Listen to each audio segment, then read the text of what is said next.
Vampers. I mean, I said this week I'm not doing a lot of travelling, and I don't really need to do a lot of travelling.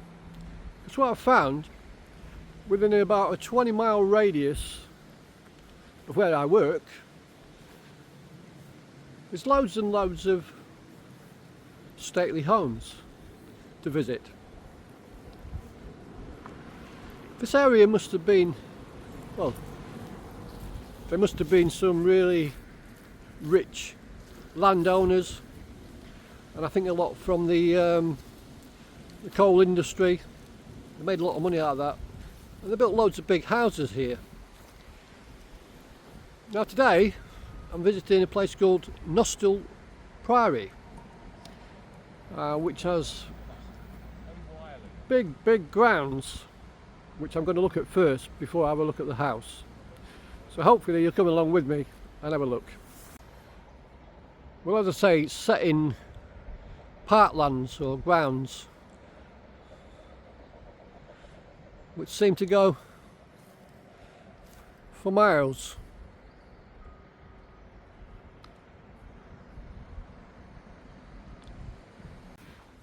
Well, this is another one of those stately homes which is now looked after by the National Trust. Let's have a look at the admission prices.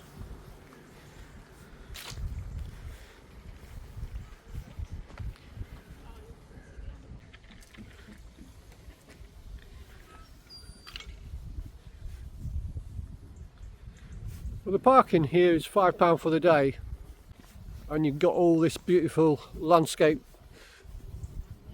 to explore without actually going in the priory itself.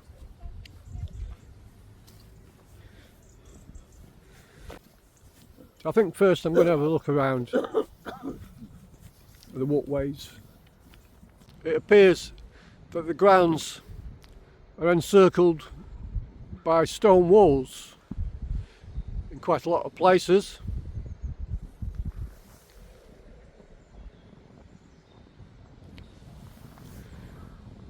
With pathways going all over the place.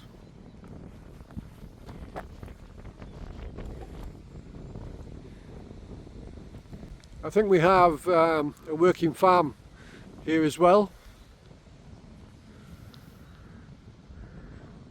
giving all the cows on the hill there.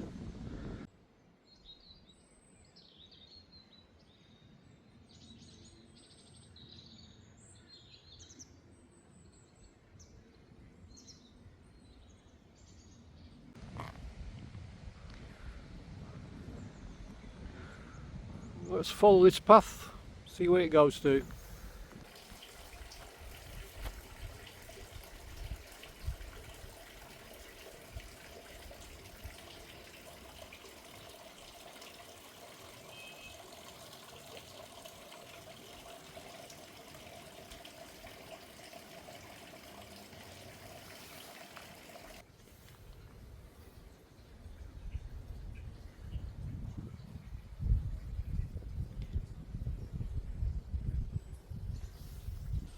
Well, I managed to find some more water. I think back in the day, all these big stately homes had to have a lake of some sort. And I think here is no different. But it looks a fair sized lake. Well, I suppose if you've got a lake to go on, you need a boat. So we have a boathouse.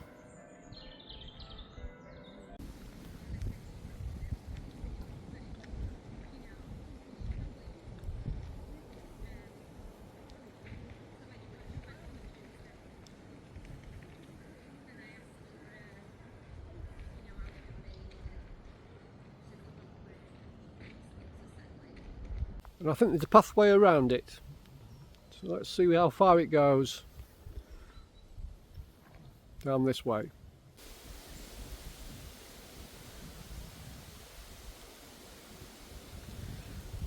Just managed to catch a bit of the squirrel. Well, it's a mild And slightly overcast day today. I've got my coat on, but don't really need it. It's fairly warm. Not bad for this time of year.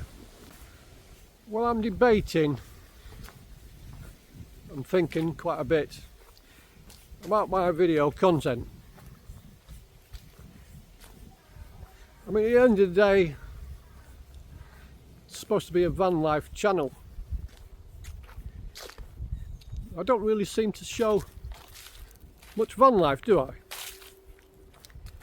It's mostly me getting out of the van and going for walks and things. So what I want to know from you, should I carry on doing this type of content? Or do you want to see more content of me in the van doing van stuff? Because I've noticed quite a few of the other van life channels are basically shots of them in their vans, and maybe talking about where they've just got to, and a shot of outside showing where their location is, and not much else. And they seem to have quite a lot of subscribers and quite a lot of people watching them on these types of videos. So as I say, in the comments please, tell me if I should continue with my walking content or should I start doing van content. Well, I thought I could just walk around this lake. It seems to stretch quite a long way.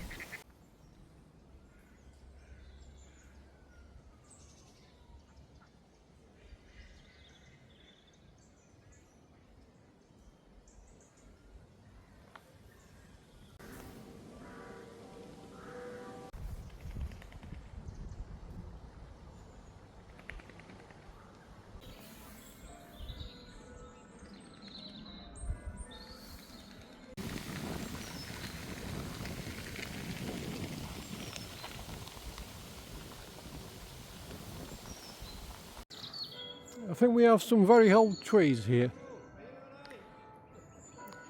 I don't think this is a new forest.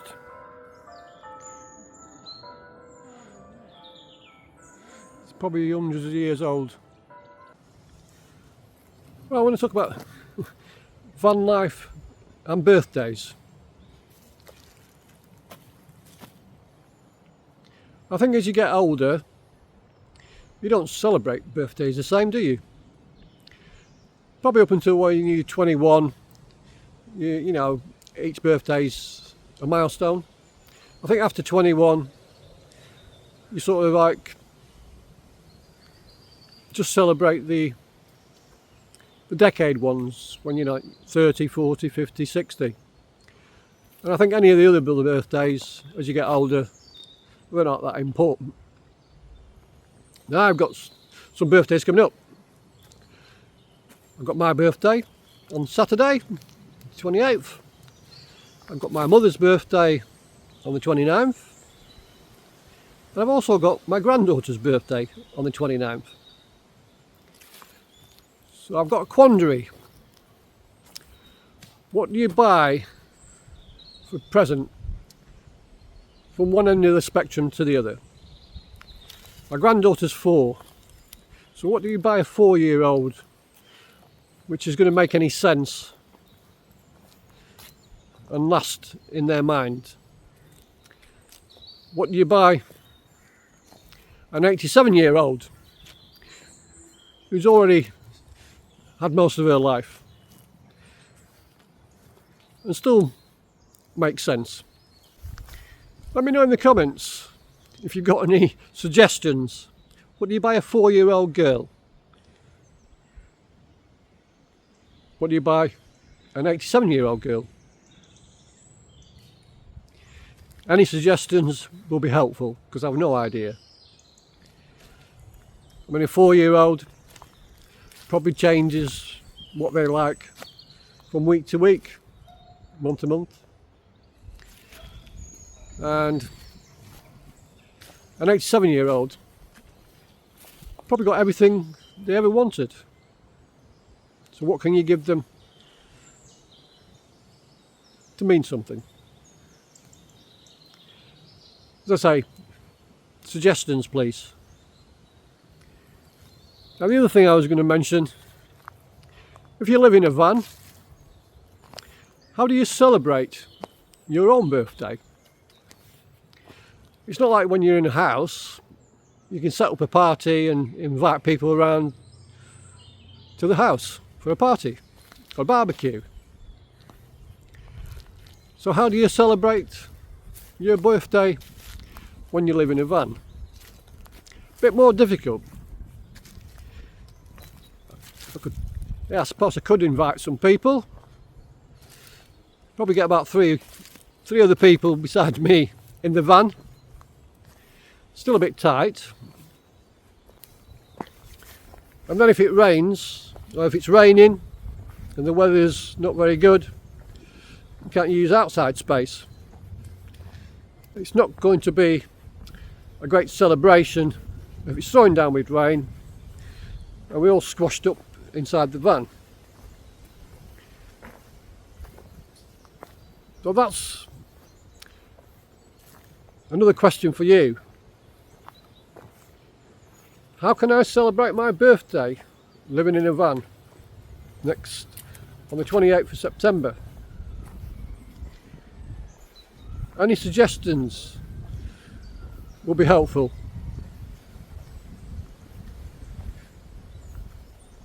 So that was just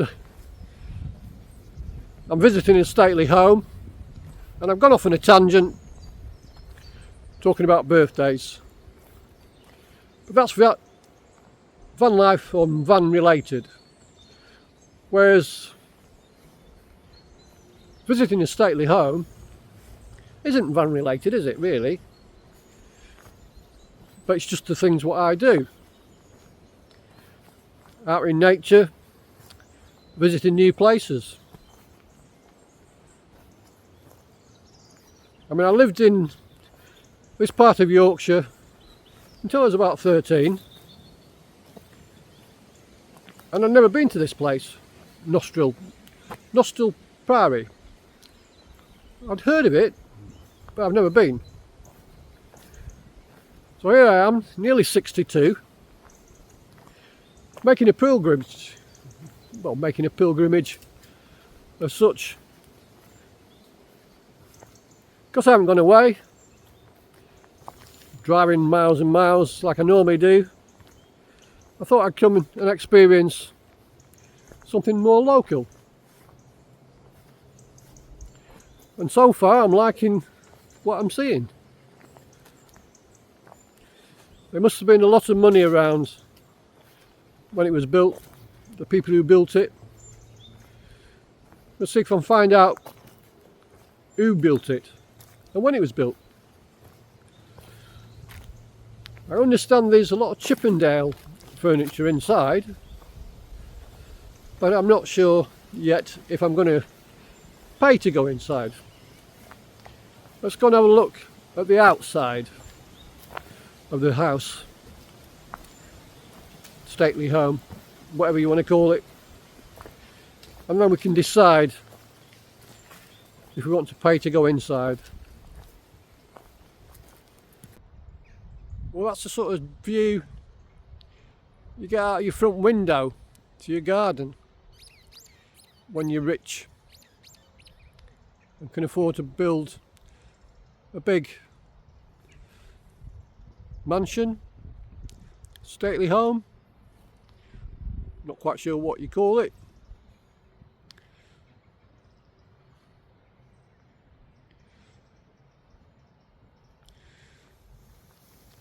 And there it is.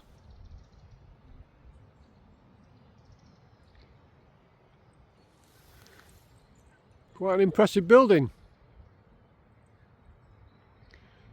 Well, I'm slightly confused now because I've got this building here And this building here,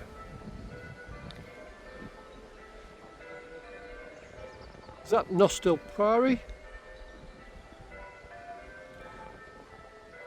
Or is that Nostell Priory?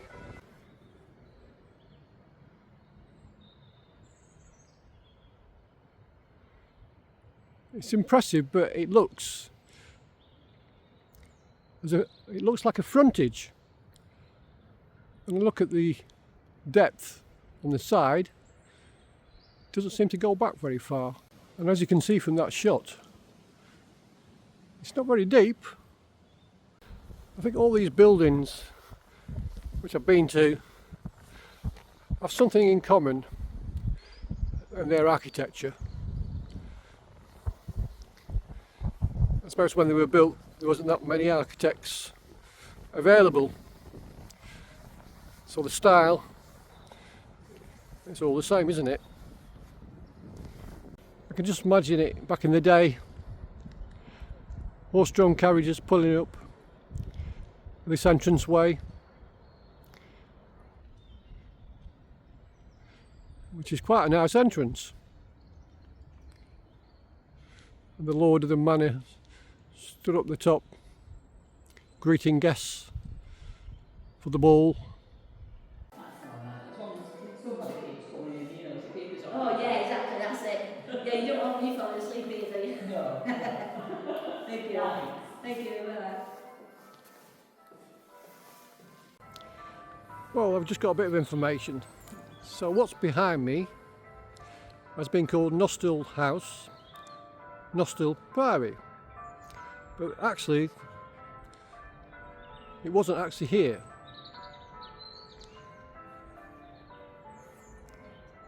Over this bit here, where it's all overgrown with trees, was the original house and priory.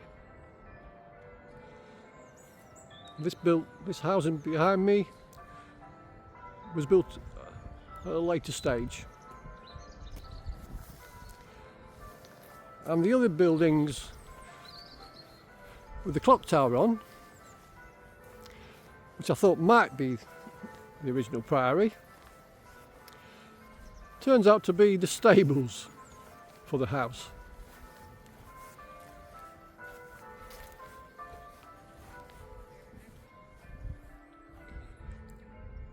Well, this big building behind me there is stables. It's nearly as grand as the house. Yeah, so like I say, the grand stables with the clock tower. Don't know if that was original. And I think this is where you can come for a cup of tea and a bit of cake, if you're so inclined, after you've done a tour of the house. And I think I'm going to be that inclined and get a cup of tea.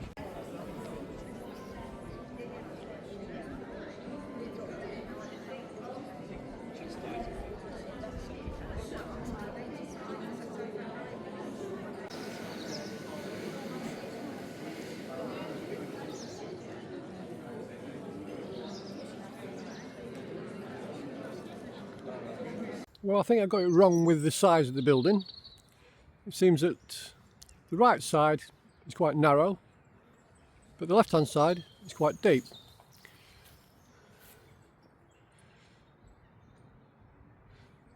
There was originally a monastery come priory here back in the day, before Henry VIII got rid of everything.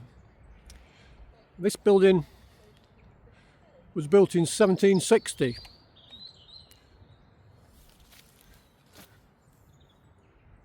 So that's a bit of a history for you. Some formal gardens you have to pay entry for, and then obviously you have to pay entry for the house.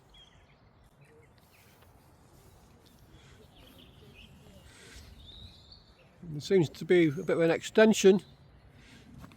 What I've been told is the old kitchens and servants' quarters. So in the old days they had the kitchens separate from the house. It looks like a corridor connecting to the main house. I wonder how they kept their food warm back in the day.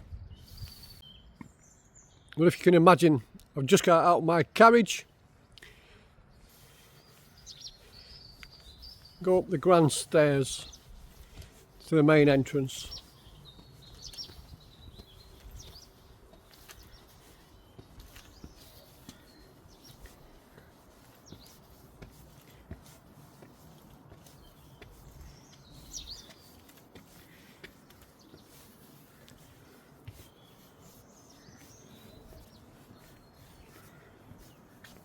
The main entrance door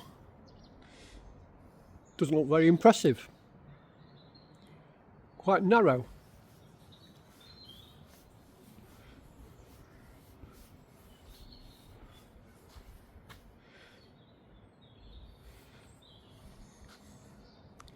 But it does have a beautiful view from here.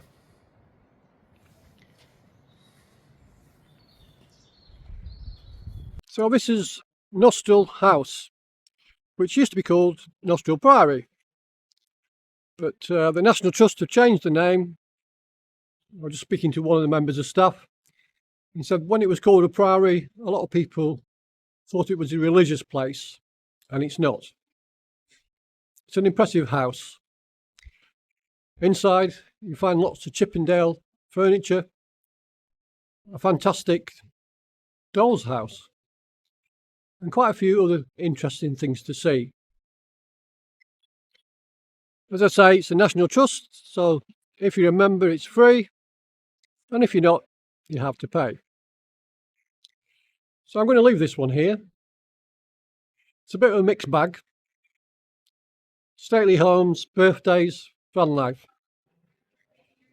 So if you enjoyed this video, give me a thumbs up. Or indeed, give it a hype. There's a new thing on YouTube called hype now. If you hype my video, it goes up to the leaderboard. The more hypes, the higher it goes. And if you haven't subscribed and you feel like it, give it a go. Find out what I'm doing next. So from Nostell House, keep trying to call it Nostril, I don't know why, but it's Nostell House in South Yorkshire. Until the next time, bye for now.